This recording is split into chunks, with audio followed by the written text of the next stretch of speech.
Hello, this is going to be my discussion 11 video. Question 1, scene size up and initial assessment findings.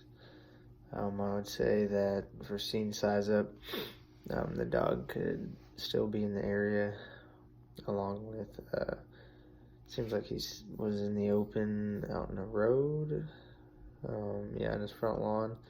Gotta watch for cars, gotta watch for other dogs, anything like that. Question 2, why did this patient warrant rapid transport to the trauma center?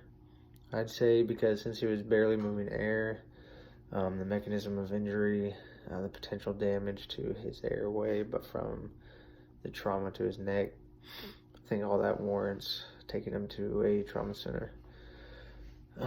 What critical interventions did the BLS quick response team members and the paramedic provide? I'd say that whenever they administered oxygen, that was, correcting the life threat because it says he was barely breathing.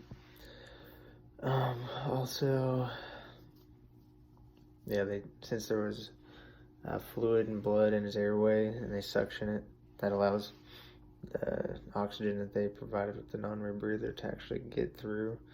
So that's another life threat that they treated. And then the paramedic, when he intubated the child, that established an airway that could possibly be compromised from the trauma that he received from the dog. Question 4, what were the treatment priorities for this patient? So they got his airway fixed. That was the first priority because they needed to establish an airway in order to provide oxygen to the rest of his body since he was pale and ashen and he was possibly hypoxic.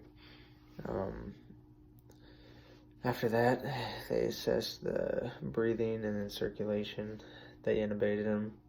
There you go. You can establish breathing that way. And then circulation, make sure he didn't lose too much blood from the trauma from the dog. And if he did, you want to provide, warmth, treat for shock, and stop the bleeding. So yeah.